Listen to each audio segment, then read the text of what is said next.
Evangelho de Jesus Cristo, capítulo de número 14, é a leitura bíblica apenas no verso de número 22.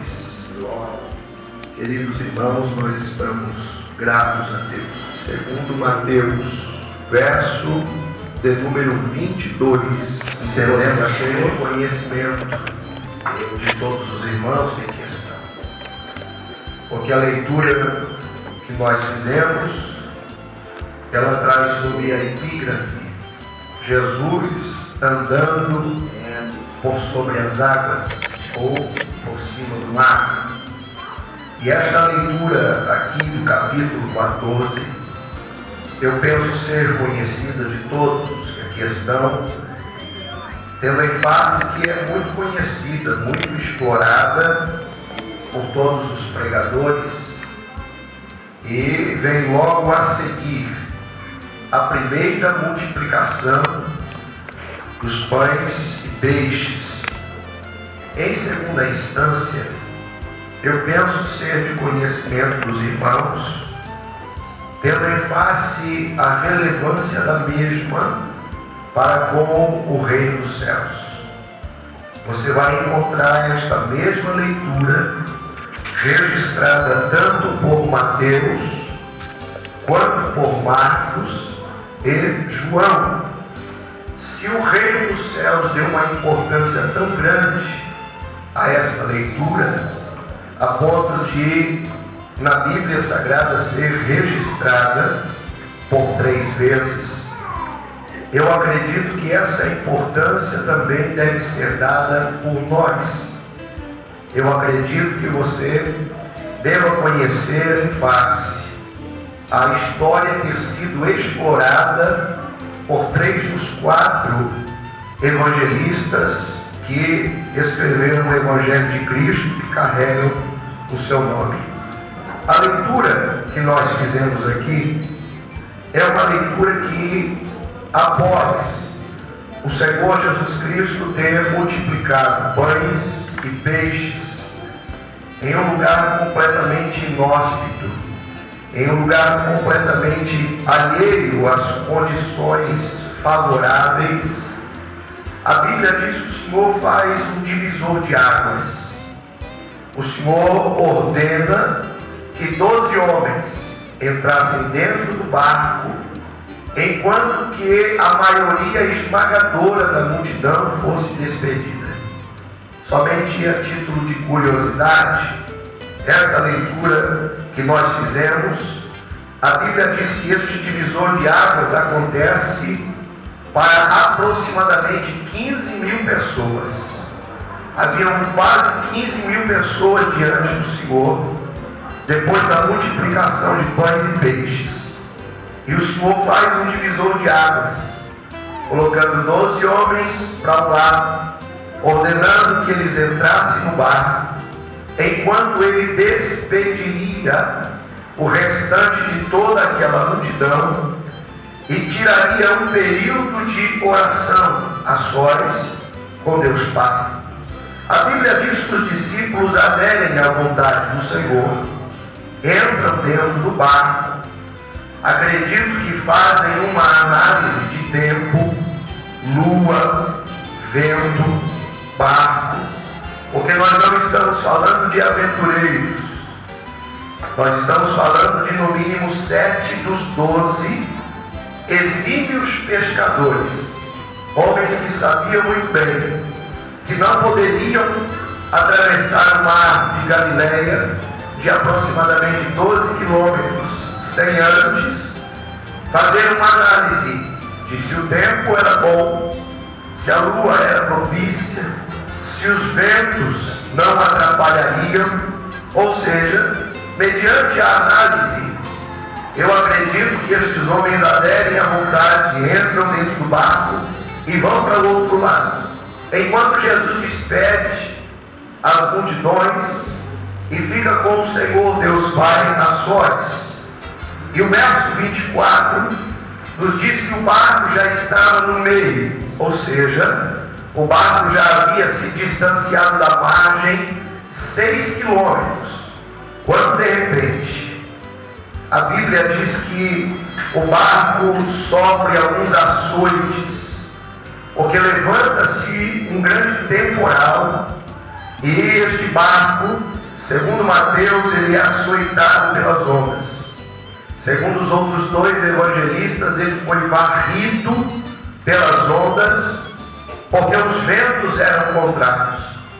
Durante uma noite inteira, a Bíblia diz que os discípulos, eles fazem jus à sua experiência e pela sua experiência eles tentam sair desta situação. Porque a Bíblia diz que o Senhor só se apresenta à 4ª vigília da noite. A 4ª vigília da noite compreende 2 períodos, de 3 da manhã às 6 da manhã. Quando o Senhor deu a ordem, a Bíblia diz: e chegada já a tarde, estava ali só. Vamos entender, conjecturar, que o Senhor deu a ordem às 5 horas da tarde. Vamos entender que o Senhor veio em direção a eles às 5 horas da manhã. Durante uma noite inteira, os discípulos tentaram, os discípulos remaram. Acredito que depois de remar, tentar com suas próprias forças naturais, eles vão para o sobrenatural e começam a clamar a Deus, começam a rogar ao Senhor, começam a desesperar-se de sua própria vida. E a Bíblia diz que às 5 horas da manhã, conjecturando aqui, o Senhor se apresenta a eles como resposta de suas orações. E o interessante é que a resposta de suas orações não foi de acordo com as suas vontades, desejos, ou até mesmo dentro de um contexto ao qual eles podiam entender que era Deus na resposta de suas orações. Jesus vem andando por sobre as águas, e quando os discípulos olham aquilo, os discípulos dão um grito dizendo: é um fantasma. Quando assim acontece, o Senhor toma a palavra antes mesmo deles perderem um dos 2 mais importantes órgãos do corpo do ser humano. Primeiro é a audição, segundo a visão. Antes deles perderem a visão espiritual, o Senhor, no verso 27, lhes fala logo. Quando a Bíblia aplica o logo, significa dizer que a intervenção aqui era cirúrgica, necessária, imediata. Quando o Senhor fala logo, ele diz 3 coisas. Primeiro, tens bom ânimo. Segundo, sou eu. Terceiro, não temais. Aqui está uma breve, porém necessária introdução para que você venha entender de onde nós vamos extrair daqui algumas lições espirituais para o nosso dia a dia. Vamos falar sobre os desafios que esta geração vai enfrentar em a sua caminhada, porque tudo isto aqui começa a partir do momento em que o Senhor traz uma ordem e logo ordenou Jesus que os seus discípulos entrassem no barco e fossem adiante para a outra banda, enquanto despedia a multidão. Quando o Senhor dá a ordem para esses homens aqui, significa dizer que o momento em que o Senhor estava trabalhando e operando durante aquele dia já havia findado. A Bíblia diz que o Senhor encontra 15.000 pessoas diante dele e alimenta-os em os 2 âmbitos. No âmbito espiritual, o Senhor ensina durante um dia inteiro, ainda que as suas motivações e intenções elas não eram nobres e não coadunavam com o reino dos céus. A misericórdia do Senhor multiplica pães e peixes, como querendo dizer: eu não posso apenas alimentar o espírito, Eu preciso alimentar o corpo. Por quê? Porque o lugar era deserto. Porque não havia condições de comprar nada. E ainda que houvesse condições de comprar alguma coisa, não existia tempo. A hora era avançada. Jesus alimenta, Jesus une, Jesus divide, Jesus despede uns, coloca outros dentro do barco. E a Bíblia diz que os pôs a esta ordem depois de o trabalho do seu dia ter findado. Então a primeira lição que eu extraio aqui como desafio para a geração que deseja crescer é que quando Deus dá a ordem, Deus estava dizendo: eu quero que vocês saiam deste lugar, vão para o outro lugar, que é a cidade de Genezaré. Então a primeira lição que nós aprendemos aqui é que o Senhor faz um convite para que estes homens aceitassem novos desafios. Para que estes homens aceitassem um novo projeto em as suas próprias vidas. Quando Deus arranca estes homens do deserto e os envia para o outro lado do mar de Galileia, significa dizer que Deus queria desafiá-los a aceitar um novo projeto, porque andar com Deus, estar com Deus, significa dizer que nós sempre estaremos em movimento. Deus sempre há de nos chamar para que nós venhamos a estar no mundo espiritual em movimento. Aqui já foi citado quando Deus olha para Israel e diz: dize aos filhos de Israel que marchem, não fiquem parados. Deus traz uma exortação dizendo: lembrai-vos da mulher de Ló, ou seja, a mulher que parou, e quando ela parou, ela olha para trás, sente saudade, vira uma estátua e dali ela não sai mais. Jesus sempre advertiu a igreja para que esteja em movimento. No capítulo 17 do Gênesis, Deus se apresenta a Abraão com 99 anos. E o Senhor diz assim: Abraão, eu sou o Deus Todo-Poderoso. Fica em minha presença não. Pare em minha presença não. Esteja em minha presença não. Ande em minha presença. Por quê? Porque o Deus que nós servimos não é um Deus estático, não é um Deus parado. O desejo de Deus para esta geração é movimentá-la em um mundo espiritual.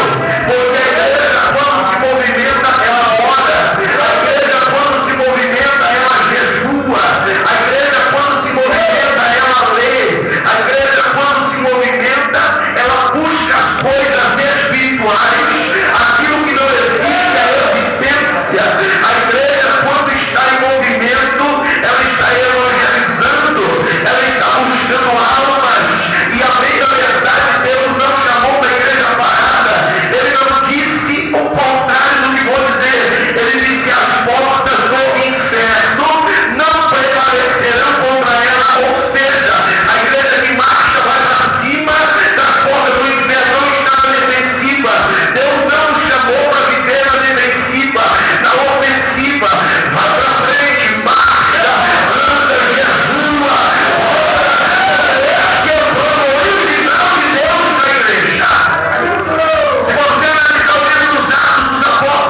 E o barco estava já no meio do mar, açoitado pelas ondas, porque os ventos eram contrários.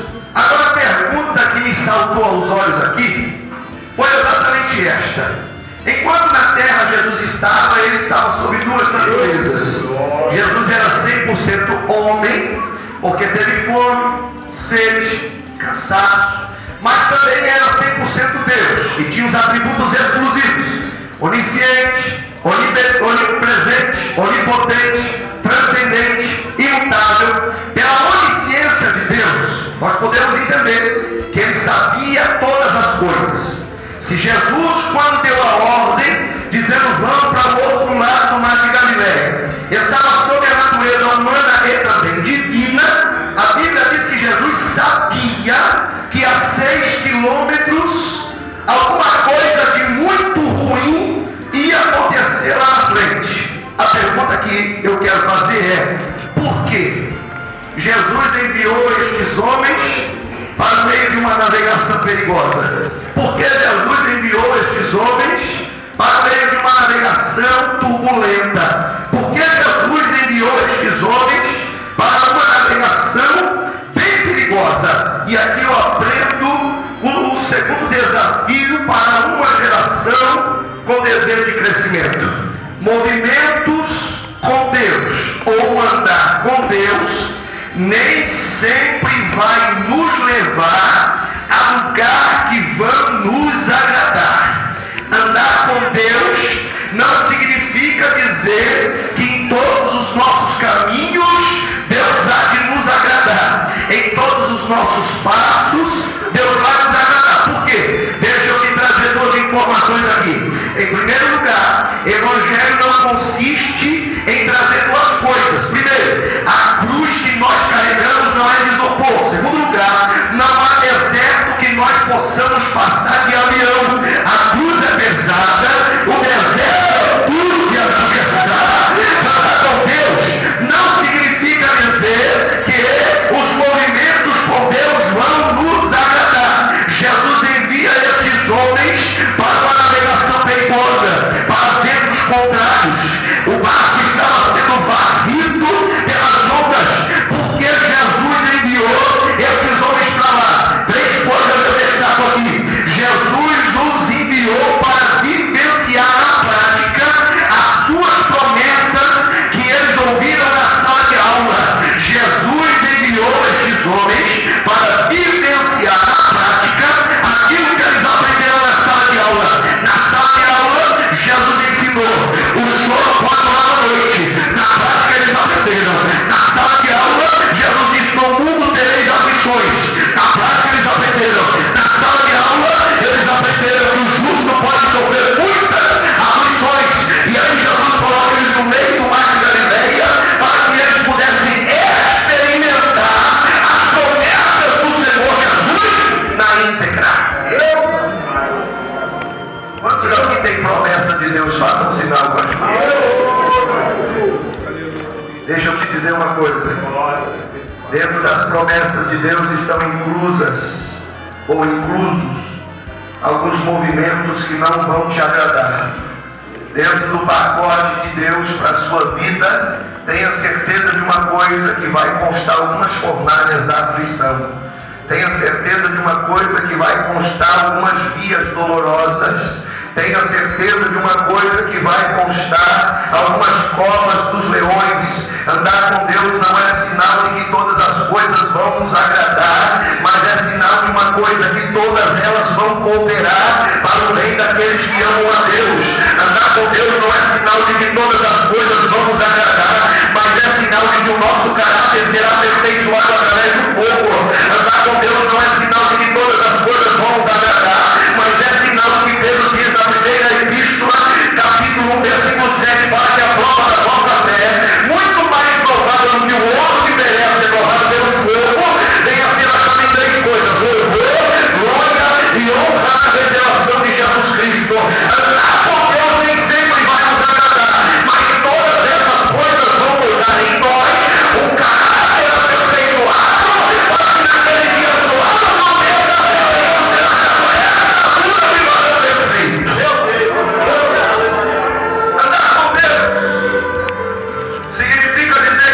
pode profetizar um dia e Deus bradar na terra e no dia seguinte, como Elias, você está no meio de uma caverna, dizendo: Senhor, tira a minha vida, só eu fiquei. Andar com Deus significa que você pode negar, se dobrar diante de uma estátua como Misael, atrair as enemias e ser jogado dentro dessa fornalha.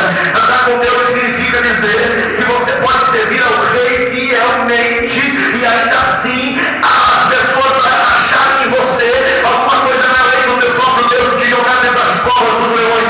Só que tem uma coisa: você pode ir para lá, mas Deus vai junto com você. Pode estar no problema, mas Deus vai junto com você. Pode estar aí, mas Deus vai junto com você. Você pode entrar na caverna com Elias e ainda assim o Deus sentir que você serve. Eu estou dizendo: Elias, o que me hace fazer aqui, o que faz daqui, Elias? Não é que Deus não sabia, é que Deus está dizendo: tem que vir outra cá. Mas já que você veio, eu vim também. Já que você veio, eu vou vir também. Porque andar com Deus significa dizer que nem tudo vai nos agradar, mas que Deus estará conosco todos os dias, até a consumação dos séculos. Terceiro lugar, ou terceira coisa que nós queremos destacar aqui acerca de desafio, acerca de uma geração com desejo de crescimento. O barco estava no meio do mar, açoitado pelas ondas e os ventos eram contrários.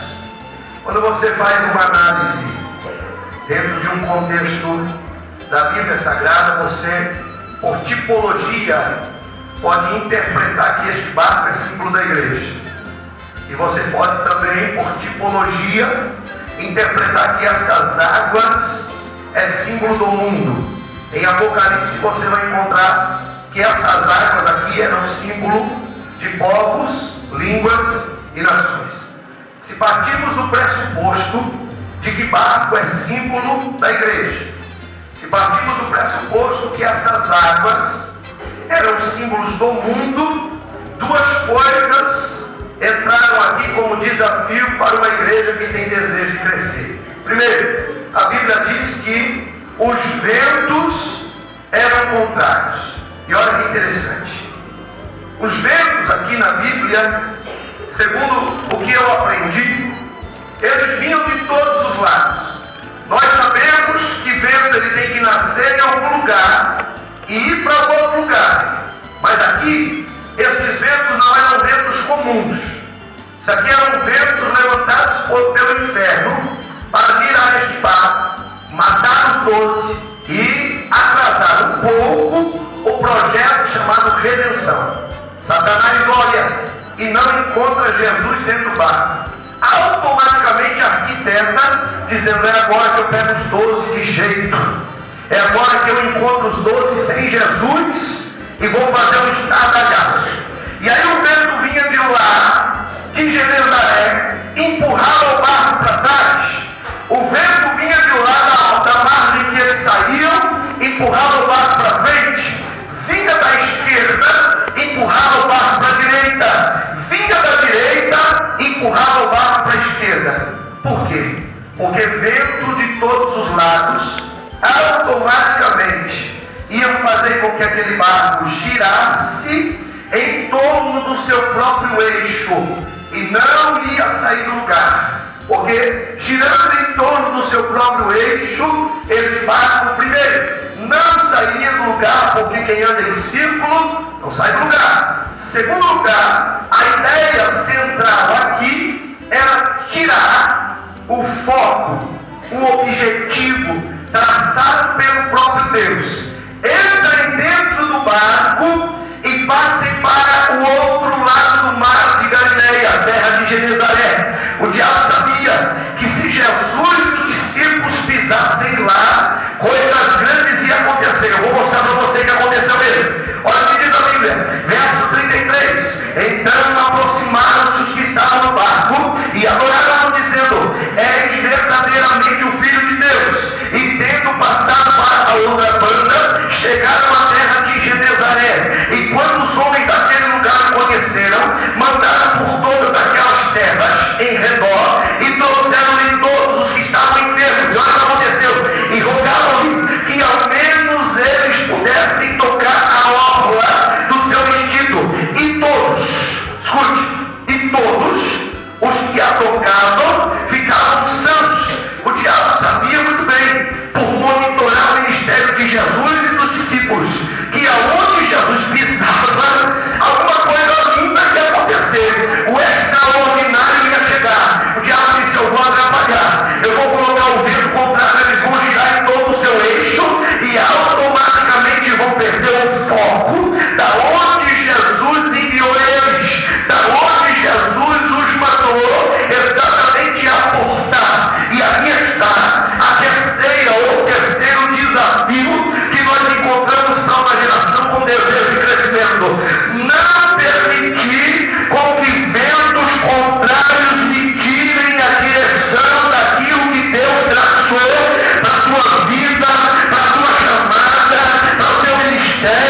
E quanta gente já perdeu o foco daquilo que Deus tem para a sua vida, hein? Hein, senhor? Quantos ministérios já perderam o foco em salvação e vida eterna? Quanta gente tem perdido o foco, mas uma geração que deseja crescer não pode perder foco. O vento tem que ser a bem da verdade canalizado, para que todas as coisas colaborem para o bem. Por quê? Porque vento é sinal de que a tua árvore está dando fruto. Ninguém joga pedra em árvore que não tem fruto. Vento é sinal que você está agradando o reino e desagradando o inferno. Vento é sinal bem canalizado de que você está no caminho certo. Por quê? Porque quando você anda de acordo com a maré, é isso que o diabo quer. Quando você anda de acordo com o que todo mundo, é isso que o diabo quer. Mas quando está todo mundo vindo para o lado e você vai para o outro, então olhando você está maluco. É aí que não vai certo. É aí que não vai certo. É aí que não vai certo. Porque a nossa direção é contra.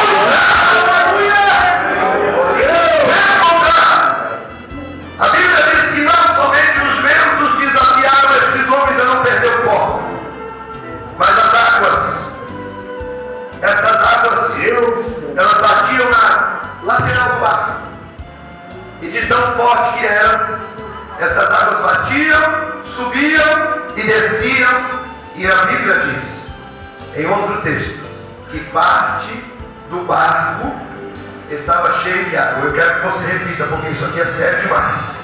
Diga comigo, parte do barco estava cheio de água.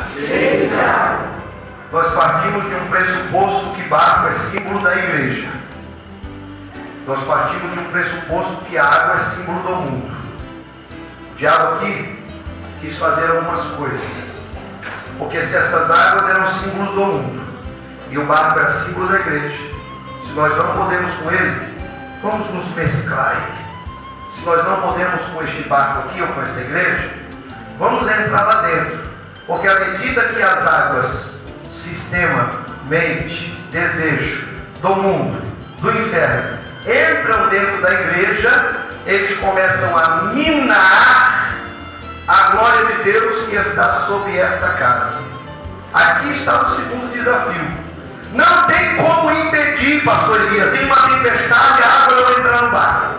Não existe probabilidade de nós impedirmos do mundo entrar dentro da igreja. O que é que nós devemos fazer? Ela até pode entrar. Ficar, ela não deve ficar. Ela até pode entrar, mas ficar é que ela não deve ficar. E quando eu falo de igreja como organismo. O barco pode ser açoitado pelas ondas, até pode entrar as águas, mas ficar não pode. Por quê? Porque se essas águas ficam dentro deste barco, isto é automático. Você vai perdendo a sensibilidade do Espírito, a glória de Deus. Ai de chora e você não chora. Ai de dá glória e você não dá glória. Ai de ora e você não ora. Ai de sente a presença de Deus e você não sente. Por quê? Por que acontece isso? Porque o barco está cheio de água. Não é por causa do pregador que está gelado, não é por causa do pastor que está gelado. Não é isso, meu filho. Nós somos responsáveis pelo nosso barco. A água você pode entrar, mas ela não deve ficar, nem sair. Tem água que não se deve, tem água que não se atrapalha. A glória de Deus, a presença de Deus, que está dentro desse barco. Porque uma igreja cheia de água no mundo não é uma igreja que não que Jesua, que dá glória a Deus. A glória de Deus, quando tira, retira. Essas águas são onde entra, a glória de Deus manifesta, volta. A presença de Deus, ela sensibiliza as nossas vidas. Desafio. Nós somos desafiados. Se quisermos crescer, somos desafiados. Primeiro, não deixar os ventos contrários arrancarem a nossa visão, a nossa direção. Segundo, não permitir com que a nossa vida seja uma vida mundana. Deus da glória. Ei, dias que estamos vivendo, hein, irmãos? Dias de barco tão carregado de água que a pessoa entra aqui dentro e nem com 3 almas aceitando Jesus não se sensibiliza para dar glória a Deus. É dias que estamos vivendo em que a igreja parece que perdeu até a sensibilidade da adoração. Já vem com uma coisa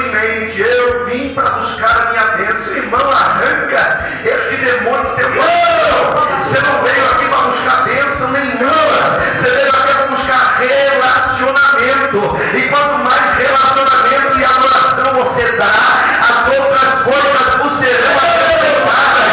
Porque a Bíblia não diz buscar em segundo lugar, buscar em primeiro. Buscar em primeiro lugar o quê? Relacionamento com o reino dos céus.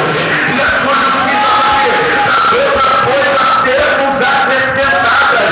Quanto mais o nosso barco está vazio desse mundo, mais glória de Deus, presença de Deus, glória de Deus, processo de Deus, cura, manifestação acontecerá por nossa mata.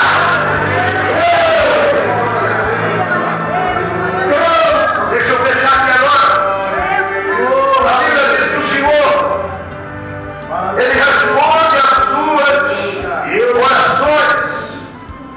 O Senhor responde aquilo que os discípulos queriam, mas não responde na hora que eles queriam.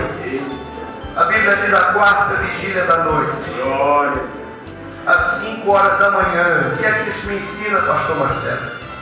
Me ensina que o tempo de Deus em nossa vida, ele chega, mas que nunca é o nosso. Deus não se apresentou quando esses discípulos começaram a clamar.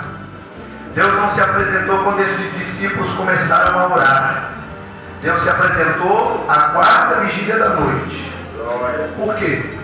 Porque a Bíblia diz que tudo tem o seu tempo determinado. O tempo nosso é o já. O tempo de Deus talvez seja o aguarde. Espere. Não é hora. Qual é o desafio que Deus apresenta a uma geração que quer crescer aqui? É crer que aquele que nos enviou sempre virá na hora certa com socorro bem presente nas nossas. Crer que aquele que nos enviou, quem nos enviou? Olha Jesus dizendo, e logo ordenou que os discípulos entrassem no barco. Crer que aquele que nos enviou sempre virá na hora certa, nos trazendo com coisas na hora da luz.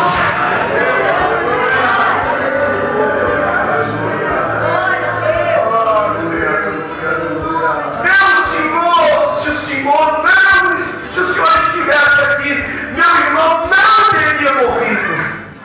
Oh, Marta, eu não cheguei na tua hora, Marta. Eu também não cheguei na hora dos teus, Marta. Eu cheguei na minha hora e se creres, verás a glória de Deus. Na hora da crise nós não devemos acreditar, porque acreditar está intrínseco à fé natural. Na hora da crise nós temos que crer, porque quando nós cremos nós saímos do ordinário, entramos no extraordinário de Deus. Nós saímos do possível, entramos no impossível para nós.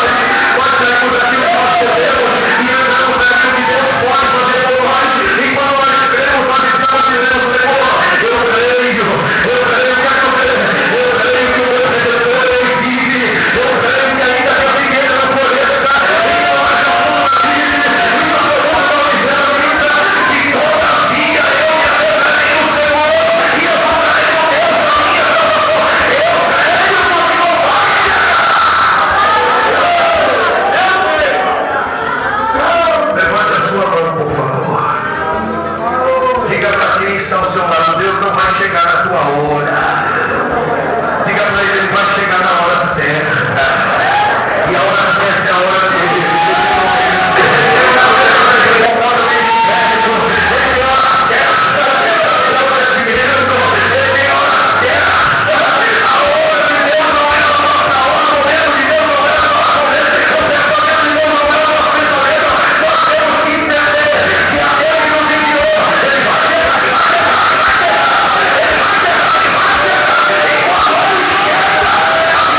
Ele apareceu dizendo assim para aqueles que entendem: tende bom ânimo, sou eu, não tem mais.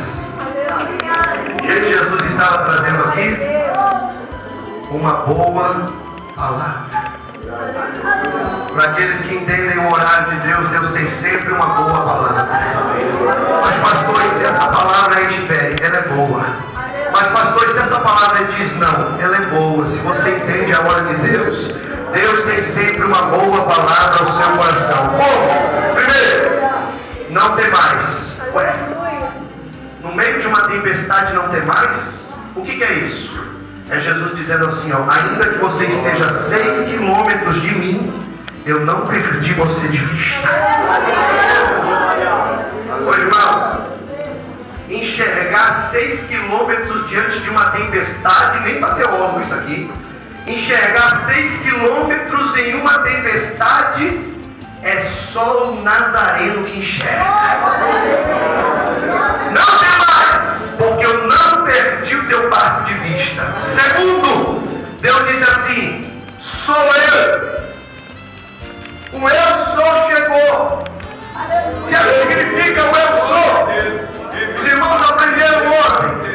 Para os aniversários, Deus disse a Faraó: eu sou. Eu não devo satisfações do que eu vou fazer. Para os amigos, Deus disse para Moisés: eu sou aquilo que você precisa que eu seja. Quando Deus chegou, Deus estava dizendo: o que é que vocês precisam? De um Deus que vença este vento e a tempestade.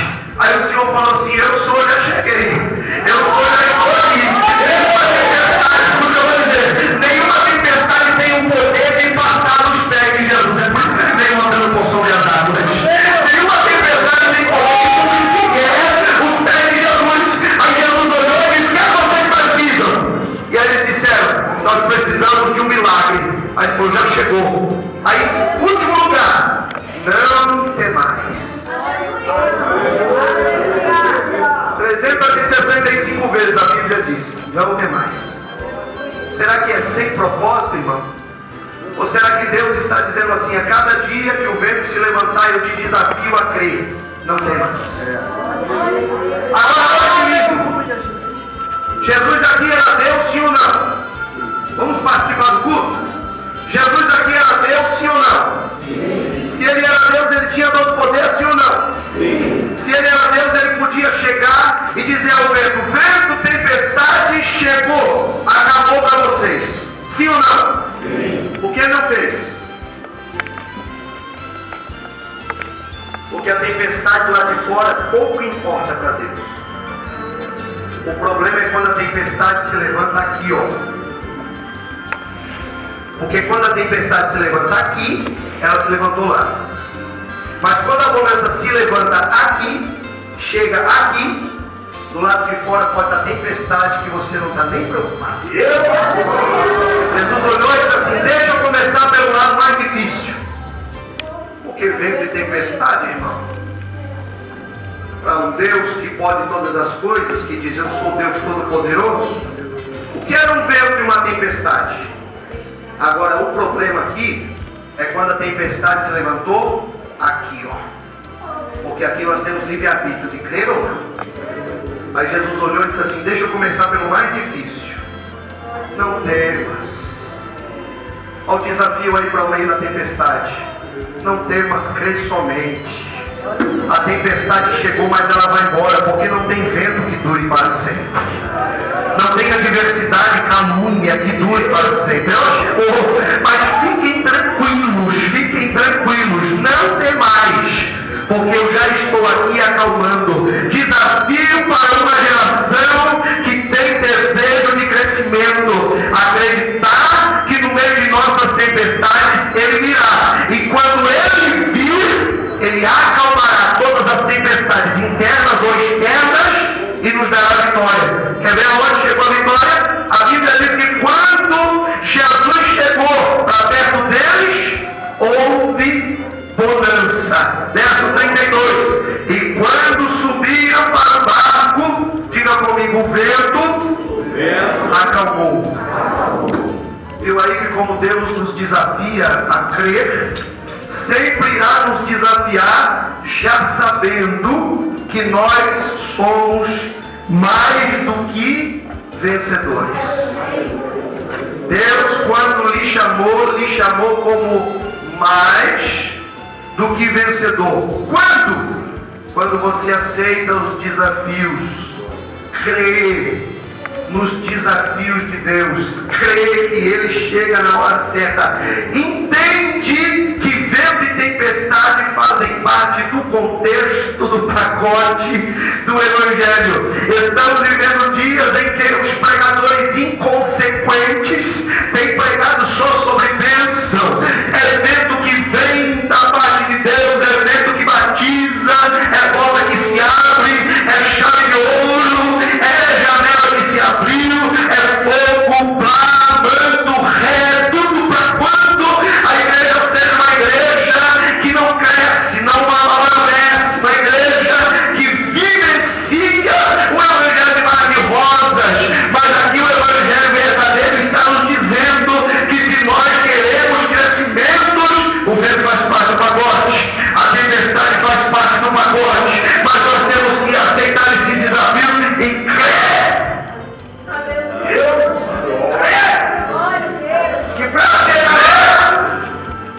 Que faz parte do pacote as adversidades adultas, porque através de aceitar os desafios, Deus molda o nosso caráter.